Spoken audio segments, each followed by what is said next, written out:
For the past month, my wife has been slipping out of bed at exactly 2 a.m. every single night. At first, I thought it was insomnia, or maybe late-night snacking, but when I heard the soft click of the back door followed by her disappearing into the darkness outside, something inside me snapped. I couldn't ignore it anymore. Not the secrecy, not the lies, not the feeling that the woman I loved, the woman I thought I knew, was living a second life only after midnight. So the next night I pretended to sleep, and as soon as she left, I followed her barefoot, heart in my throat, gripping my phone like a lifeline. What I found in that abandoned field behind our house. What she had been hiding from me. It didn't just break my trust, it destroyed the entire foundation of our marriage. Hold on. Before the mystery continues, do me a quick favor. Tap subscribe so you never miss a new story. It takes just a moment, but it truly supports the channel more than you know. While you're at it, hit that like button. It helps others find these stories too. And leave a comment telling me what city or country you're watching from. I love hearing where everyone is tuning in from. I don't remember the exact moment when I realized something was wrong with my wife. Maybe it was the way she started going to bed earlier than usual, curling up beside me with her back turned instead of pressed against my chest. Maybe it was the muted glow of her phone lighting up her face at odd hours, or maybe it was the morning she jumped when I casually walked into the kitchen, as if she'd been caught doing something she shouldn't. But the first time I truly felt that familiar sinking sense of dread was the night I woke up to the sound of the bedsheets whispering, ever so quietly, as she tried to slip out from under them. I cracked one eye open. The red digits on the clock across the room glared back at me. 2 a.m. Exactly. I heard her soft, measured footsteps cross the floor. She moved like she was tiptoeing through someone else's home, careful, slow, almost apologetic. The bedroom door clicked shut a second later so gently that if I'd been in a deeper sleep, I might have missed it entirely. But for some reason, I didn't. I lay there in the darkness, my heart tapping a nervous rhythm in my chest. This wasn't the first time, not even the second.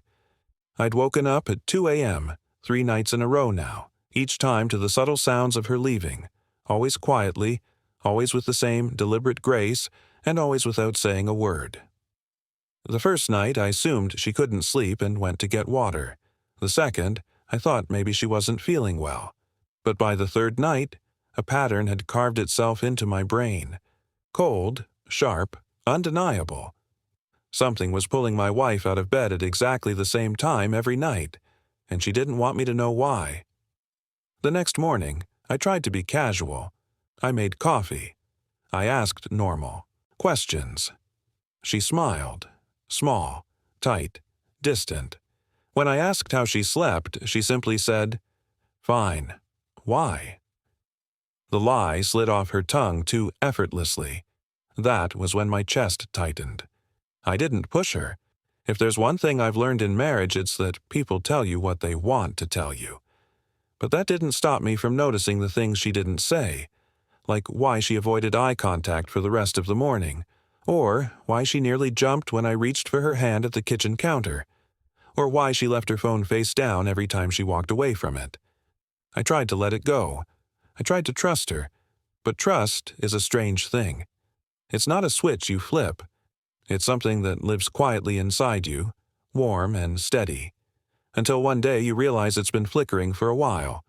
By the end of that week, the flickering turned into a cold, hollow darkness, because she kept doing it, night after night, always at 2 a.m. Sometimes I woke up from the absence of her warmth beside me, sometimes from the faint sound of the door, sometimes from pure, instinctive unease. Each morning she acted like nothing had happened. One evening I tested her. We got into bed at our usual time. She kissed me goodnight. I waited until her breathing settled into that slow, steady rhythm she always fell into before sleep. Then I quietly checked the time. 1:58 a.m. My pulse began to thud. I lay still, barely breathing. My entire body felt like it was vibrating with anticipation. At exactly 2 a.m., she stirred. Not gradually, not like someone waking up from a dream. No. She rose with purpose, like she'd never fully fallen asleep in the first place. She slipped out from under the blanket. Her feet touched the floor soundlessly. She moved toward the door, pausing just long enough to glance over her shoulder. I kept my breathing even, steady, slow, feigning sleep better than I ever had in my life. She left. And this time, I didn't fall back asleep. I stared at the ceiling for what felt like hours, my mind twisting itself into knots. Why did she always go outside? Why at 2 a.m.? Why without a word? Why hide it from me? The idea that she might be having an affair crawled into my head like an unwelcome parasite. I tried to push it out, but it kept circling back, whispering that maybe, just maybe, I wasn't enough for her anymore. But there were other possibilities, too. Dark ones, ones I didn't want to consider. The next evening, I studied her movements more closely. Her hands trembled slightly while she washed the dishes. Her smile seemed plastered on, stretched at the wrong angles. She hugged me tighter than usual before bed. Too tight, too long, like she was afraid I might slip through her fingers. Or maybe she was the one slipping through mine. When she finally drifted off, I didn't. I lay awake again, waiting. 2 a.m. She left. And in that moment, I made a decision. I wouldn't lie, in bed anymore, drowning in questions. I wouldn't let fear hollow me out from the inside. I wouldn't spend another night wondering what my wife was hiding. Tomorrow night, when she left at 2 a.m., I was going to follow her. Whatever truth she was burying in the dark, whatever secret she was guarding so fiercely, I was going to unravel it, even if it destroyed me. I didn't sleep at all the next day. I went through the motions, showered, made breakfast, answered emails, but my mind was stuck on one thing. Tonight, I'm going to finally learn the truth. My wife acted normal. Too normal. She hummed while packing her lunch, kissed me goodbye like always, even made a joke on her way out the door. But there was something beneath the surface. A stiffness in her shoulders, a tension in her voice, a heaviness in her eyes. It felt like living beside someone wearing a mask of the woman I loved. During dinner, I watched her closely. She avoided my gaze more than once. Her laugh didn't reach her eyes. She excused herself to the bathroom twice, taking her phone with her both times.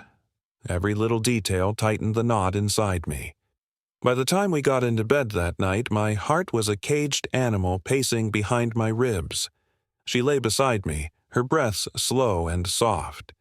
I stared at the ceiling, pretending to be asleep, my body rigid with anticipation. My mind kept replaying every worst-case scenario. Affair, addiction, danger, secrets she didn't trust me with.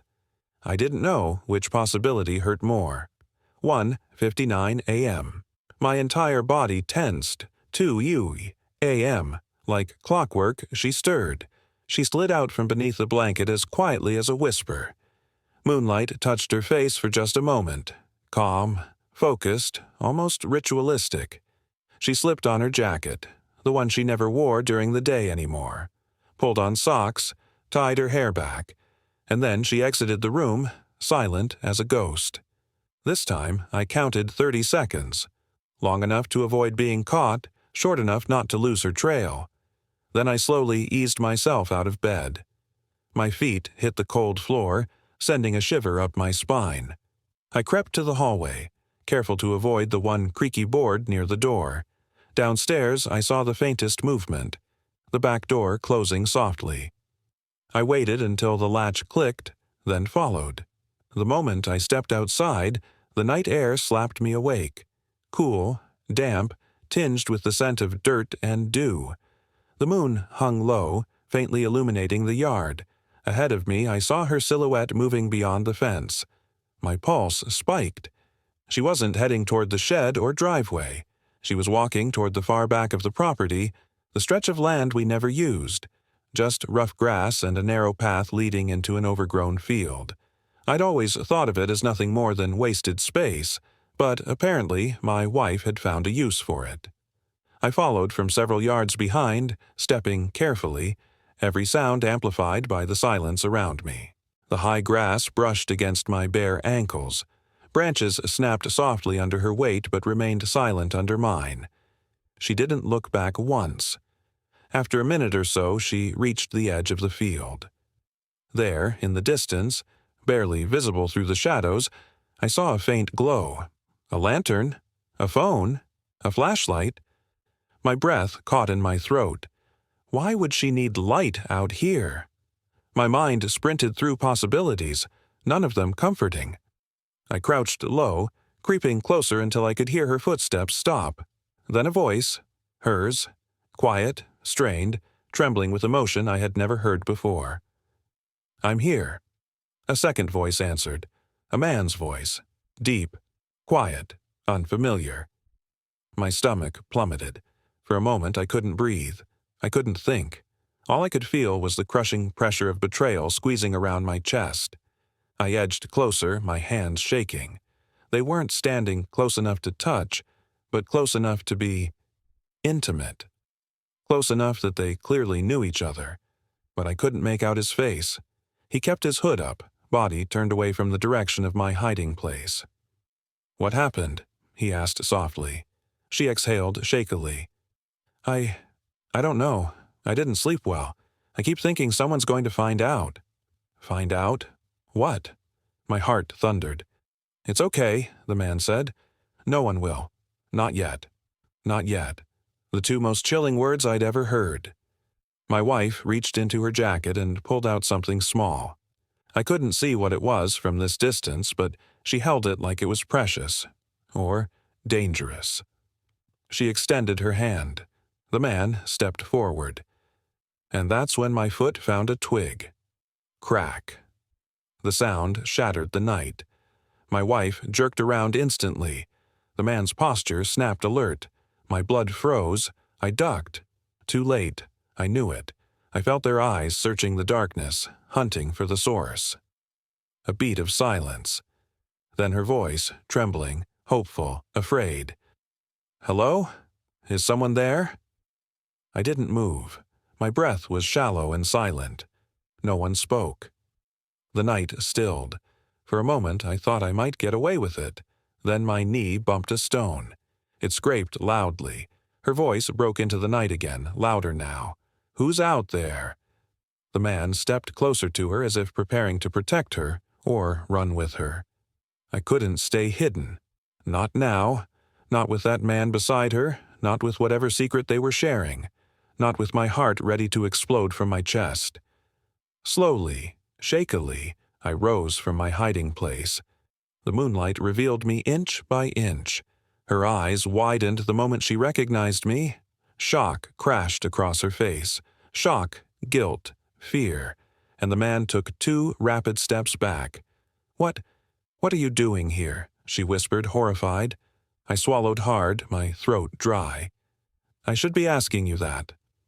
For a moment, none of us moved. My wife stood frozen, her breath quick and shallow, her eyes darting between me and the hooded man beside her. He tensed as if ready to run or fight. His hands curled into fists and he shifted a half step in front of her as though shielding her from me. From me. The thought hit like a punch to the ribs. I raised my hands instinctively, palms open. "I'm not here to hurt anyone." My voice cracked with equal parts anger and disbelief. The man looked at her. "Should I go?" She nodded quickly, too quickly. "Go. Please. Now." He didn't hesitate. He slipped past her, head down, disappearing into the darkness beyond the field. His footsteps faded into nothing, swallowed by the night. I watched him vanish, a cold pit opening inside my chest. When he was finally gone, she turned back to me. Her eyes were glassy, frightened, and full of something I couldn't define. "Why are you here?" she whispered. "I followed you," I said. "What else was I supposed to do? You leave our bed every night at 2 in the morning. You sneak out of the house, you meet some guy in a field, and you expect me to just pretend nothing is happening?" She flinched at the word guy. "I told you," she said, her voice uneven. "It's not what it looks like." I laughed, a harsh, bitter sound. "Then please, explain to me what it actually is." She wrapped her arms around herself as if suddenly cold. The lantern on the ground beside her cast a warm glow on her face, highlighting the tremor in her lips. "I can't," she said quietly. My hands curled at my sides. "You can't, or you won't." She squeezed her eyes shut for a moment as if bracing herself against a wave. When she opened them again, her voice cracked. "I'm not ready to tell you. Not yet. Not yet." Those words. Again. I stepped closer. She stepped back. My heart fractured a little right then. "You're keeping secrets from me," I said, "from your husband. You leave in the middle of the night to meet some stranger. You hand him something. I saw it, something you hid from me, and you won't even look me in the eye."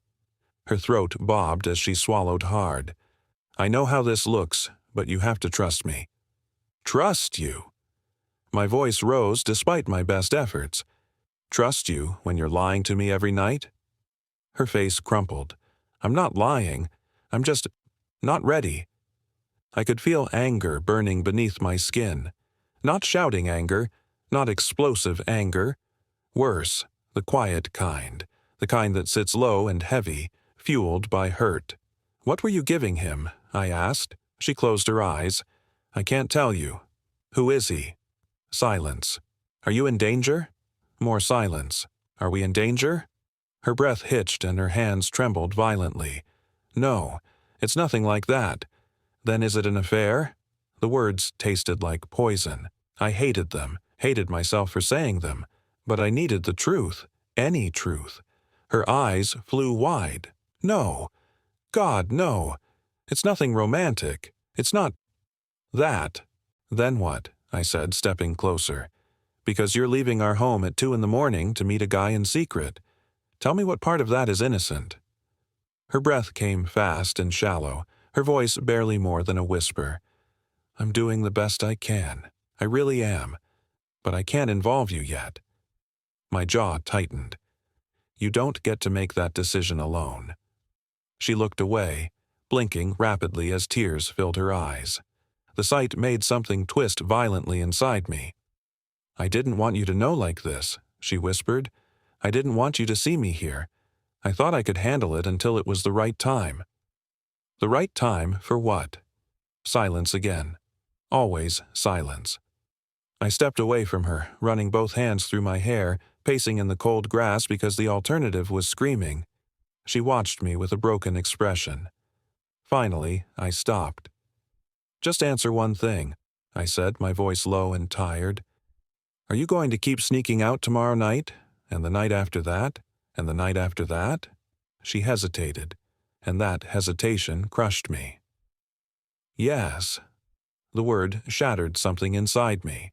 She took a step toward me, reaching out. "I swear I'll explain everything soon. I just need a little more time." I stepped out of her reach. Time. Time for what? Time to lie? Time to hide? I couldn't trust anything she said. Not anymore. "I'm going home," I said. Her breathing trembled. "Please don't hate me." "I don't hate you," I said quietly, "but I'm starting to realize I don't really know you at all." She sucked in a sharp breath as if the words stabbed straight through her, and then we walked back to the house, together, but miles apart. I barely slept after we returned to the house. My wife went straight upstairs, climbed into bed, and pulled the blankets over her shoulders without another word. I stayed awake in the living room until sunrise, staring at the dark window, replaying the night like a broken film reel. The stranger, the whispered conversation, the object she handed him, her refusal to explain. Again. I kept hearing her voice over and over. "I can't involve you yet." What did that even mean? By morning, I had reached only one conclusion. If she wouldn't tell me the truth, I would find it myself. When she left for work, she kissed me on the cheek like always. Her lips trembled. Mine stayed still. "You're quiet," she said softly. "I didn't sleep well," I answered. She nodded. "Neither did I." And then she walked out the door. The moment the driveway fell silent, I changed out of my pajamas and headed outside.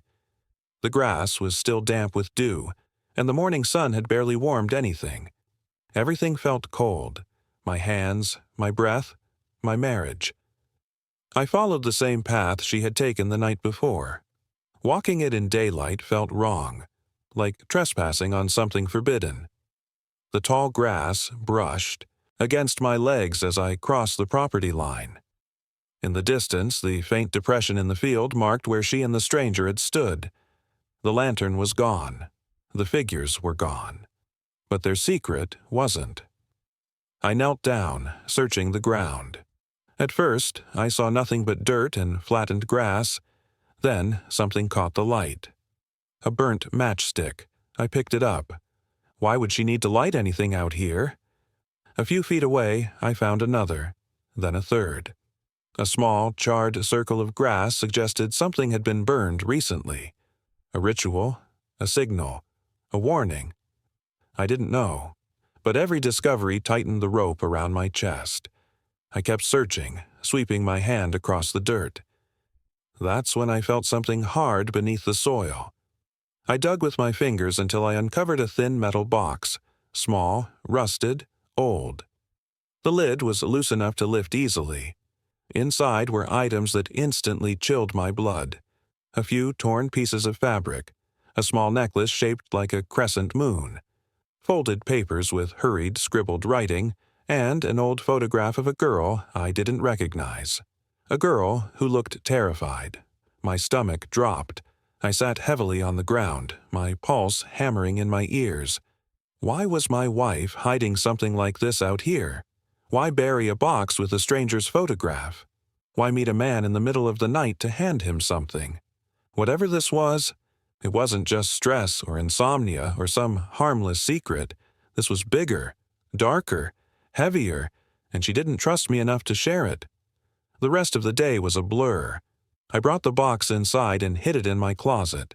I didn't know why, instinct maybe. Part of me felt like if she discovered it missing, she might panic, and I wasn't ready for another confrontation. Not yet.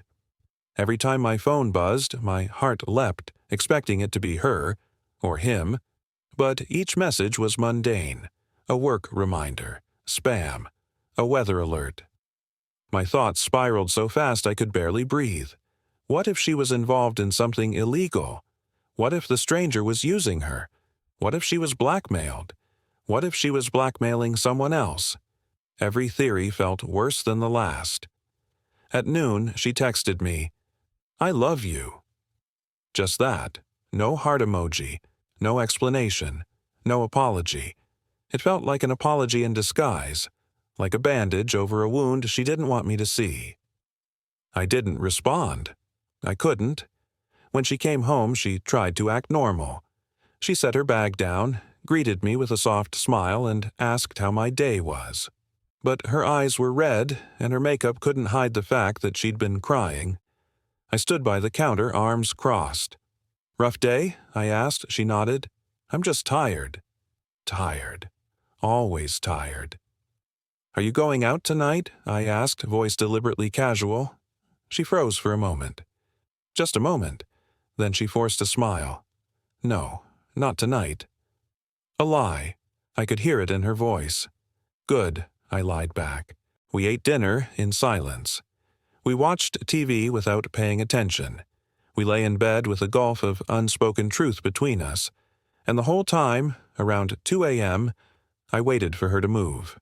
But she didn't. She stayed in bed, stiff as a board, wide awake.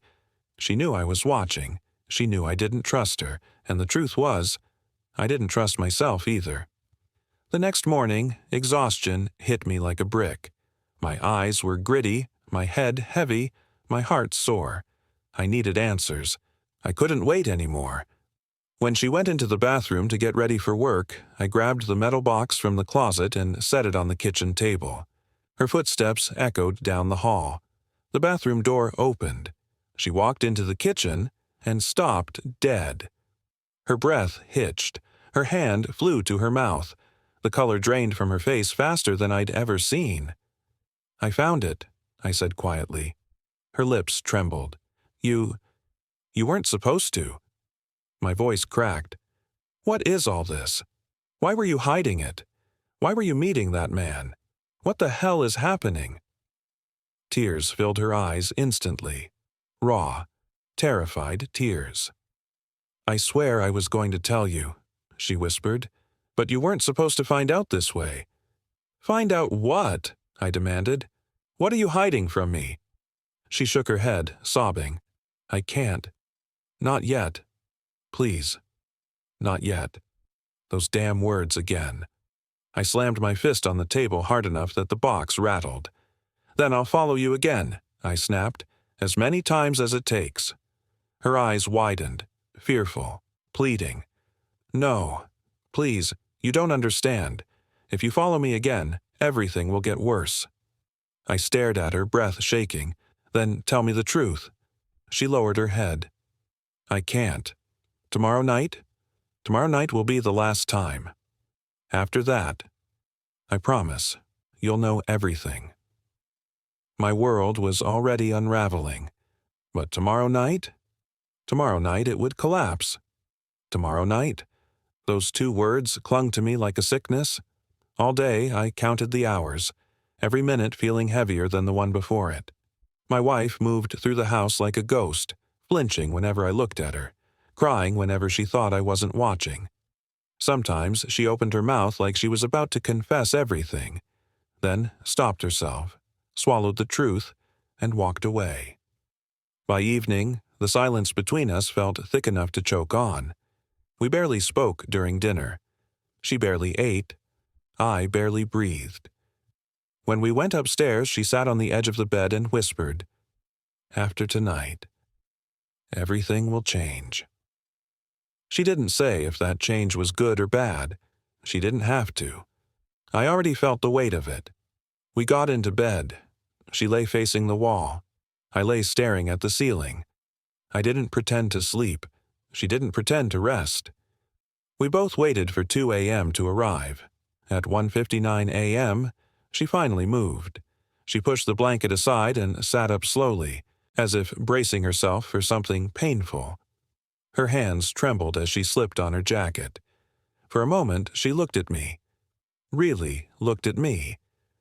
"I'm sorry," she whispered. Then she stood and walked out.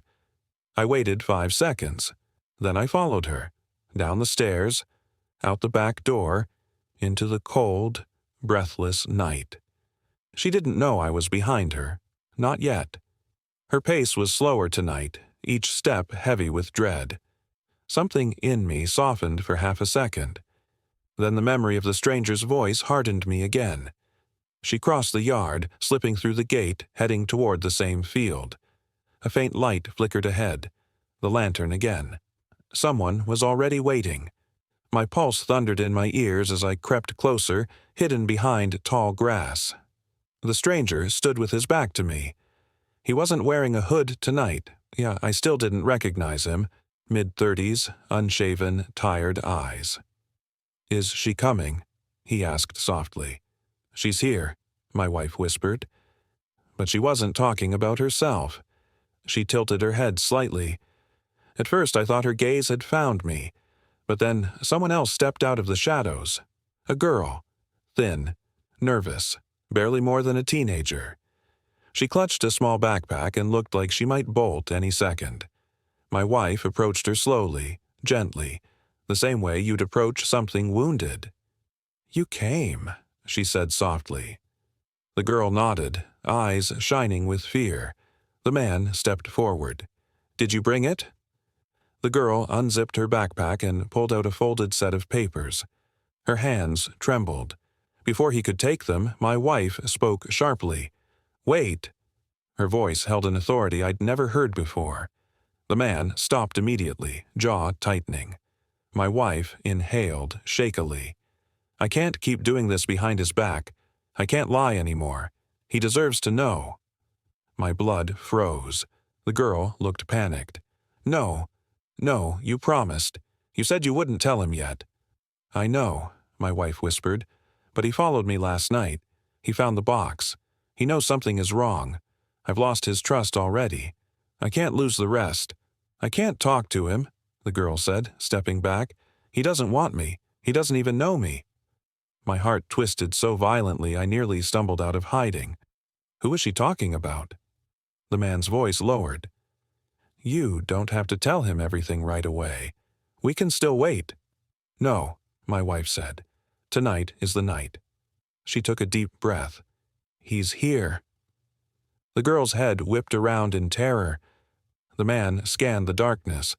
My wife looked straight toward the place I hid. Come out, she whispered, not as an order, not as a threat, as a plea. My legs moved before my brain caught up. I stood, stepping into the lantern's glow. All three of them grew still. My wife's eyes filled instantly. The man stiffened. The girl looked like she'd just seen a ghost. She stared at me, then stepped backward as if trying to disappear into the night itself. I swallowed hard. Someone tell me what's going on, I said. My voice shook despite my efforts to hold it steady. For a moment, no one spoke. Then my wife took a small step toward me. This is her, she whispered, the person I've been meeting. I glanced at the girl, fragile, terrified, shoulders shaking. And who is she? I demanded. My wife's voice cracked. She's your daughter. The ground tilted beneath me. My ears rang. The girl's face blurred as my mind tried to reject the words, push them away, make them untrue. My what? She's your daughter, my wife repeated, tears spilling down her cheeks. You didn't know she existed. Her mother hid it from you. She only found out about you a few weeks ago. My heart slammed hard enough to hurt. The girl took a trembling breath. I didn't want to ruin your life, she said softly. I didn't know where else to go. I stared at her, really looked at her, and in that moment something in her face hit me like a blow. Her eyes, my eyes, same shape, same color, same fear tucked behind them. My knees nearly gave out. The man stepped forward slightly. I'm her uncle. She's been staying with me, but things have been unstable. She wanted to meet you, but she was afraid. My wife wiped her cheek. She came to me first. She begged me not to tell you yet.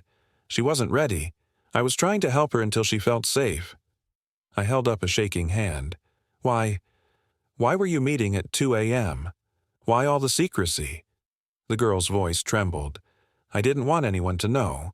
I thought, if you saw me, you'd be angry, or you'd hate me, or you'd tell me to leave. My chest caved inward. All the pain I'd felt these past weeks, every suspicion, every betrayal, suddenly felt small, petty, compared to the fear in her voice. I looked at my wife. You should have told me. I know, she whispered. I was trying to protect you both. I looked at the girl. She looked away, wiping tears with the back of her hand. My voice broke. How long have you known? A few weeks, she whispered. I only wanted to see you, just once. She lifted the papers in her hand. DNA results, proof. My world collapsed and rearranged itself in the same breath. Shock, grief, guilt, a strange, painful tenderness. But above all, responsibility, because whether I had known her or not, she was mine, and she had suffered alone. For a long moment, none of us spoke. The cold wind blew gently across the field, rustling the tall grass around us like whispers from the earth itself. The lantern flickered, casting our shadows on the ground, mine trembling, hers curled inward, my wife's wavering between us. My daughter, God, even thinking the word felt surreal, stood staring at the folded papers in her hands as if they were cursed. What happens now? She whispered. I opened my mouth, but nothing came out. Every answer felt wrong. Every thought felt too loud. The man, her uncle, stepped forward slightly, placing a steadying hand on her shoulder. "You don't have to decide anything tonight," he said quietly. "No one does." My wife wiped her tears. "He deserves to know everything, and she deserves stability." He nodded. "I agree." They both looked at me, as if I knew what I was supposed to say, as if any part of me had caught up to the reality of what was happening. I took a shaky breath, my voice raw. "How long have you known?" I asked again, this time directing the question to the uncle. "She came to me around a month ago," he said. "Her mother wasn't in a place to support her. When she told me about the DNA test, she begged me not to tell you yet." The girl stumbled over her words. I didn't know if you'd want me." My heart splintered all over again. "Why didn't you come to me yourself?" I asked, softer this time. She wrapped her arms around herself. "I wanted to. I kept trying to. But every time I pictured knocking on your door, I imagined you slamming it in my face. Or worse, opening it and looking disappointed." I stepped closer, slowly, like approaching something sacred and fragile. "I'm not disappointed," I said, "just overwhelmed." She nodded as if she understood that feeling too well. My wife spoke quietly. "She didn't know how to approach you. She thought maybe meeting me first would help. I tried to guide her, but everything happened so fast." "And you kept all of this from me?" My voice cracked despite my restraint. She winced. "I thought I was giving her time. I thought I was protecting you. I thought—" Her words dissolved into a breath. "I thought I had more control than I did." I looked back at the girl, my daughter, and said something I wasn't sure I was ready to say, but needed to. "I don't hate you. I never could." Tears spilled down her cheeks. She covered her mouth to muffle a sob. The uncle nodded respectfully. "If you want to talk more tonight, we can. If you don't, we can come back tomorrow." I glanced at my wife. She was trembling, waiting, fearing my answer. I exhaled, steadying myself. "No, we talk now." My wife stepped beside me, not touching, just close enough to show she wasn't running. The girl clutched her backpack strap with white knuckles. "I'm not here to hurt you," she whispered. "I wasn't trying to ruin your life. I just needed to know if you were real." I walked closer until I was only a few feet away. She looked so small in that moment, so lost, so young, so desperate for belonging. "What's your name?" I asked. She blinked, surprised. She whispered it quietly. And hearing her name, hearing it for the first time, knowing it belonged to someone who was part of me, something inside my chest shifted sharply. A piece of me broke, a piece of me healed. I couldn't tell which took up more space. I nodded. "It's a beautiful name." She let out a shaky breath. Do you want me to leave?" she asked. "No," I said immediately. The word spilled out stronger than expected. "No, I want to understand. I want to know you. I want—" My voice cracked. "I want a chance." Her chin trembled. "Really?" "Yes," I said. "Really." My wife sobbed quietly beside me, pressing a trembling hand to her mouth. We walked back toward the house from the field. Slowly, silently, the four of us. The uncle stayed close to her, guiding her gently. When we reached the back door, she hesitated, staring at the house like it was a museum exhibit she wasn't allowed to touch. "You can come in," I said softly. She swallowed hard. "I don't want to intrude." "You're not intruding." My wife added, "You're part of this now, whether we expected it or not." The girl stepped inside cautiously, eyes scanning everything. The kitchen table, the photos on the wall, the couch, the hallway, as if memorizing the layout of a place she never thought she'd enter. She sat at the table, her backpack still clutched to her chest. The uncle stood nearby. "I'll stay as long as she needs me," he said. but if she feels safe, I'll head home." I nodded. "Thank you for bringing her, for taking care of her." He exhaled. "I just want her to find stability. She deserves that." We all sat. For the first time in what felt like years, I saw my wife break. Really break. Her tears came hard and fast. "I'm sorry," she said to me, voice shaking uncontrollably. "I didn't mean to hide her from you. I didn't mean to lie. I was trying to help her, but I should have told you. You had a right to know." I took a long breath. "I'm angry," I admitted. "I'm hurt. I feel betrayed. But—" I looked at the trembling girl sitting across from me. "I also understand why you did it." My wife covered her face with her hands and cried openly. The girl whispered, "I didn't want to cause all this." "You didn't," I said. "None of this is your fault." She looked up, tears clinging to her lashes. "Do you want me in your life?" she asked, barely audible. I didn't answer right away. Not because I doubted it, but because the weight of the question deserved more than a quick reply. Finally, I said, "I want to try. I want to get to know you. I want to understand who you are, where you've been, and what you've gone through. I want to figure this out together." She inhaled sharply, covering her mouth. My wife took her hand gently, squeezing it. Her voice was still trembling but full of warmth. "You're not alone anymore." The girl leaned into her, sobbing. The uncle watched, silently emotional. And I sat there, feeling everything. Fear, grief, confusion, awe, responsibility, love I didn't even know I was capable of. Love for someone I had met only minutes ago.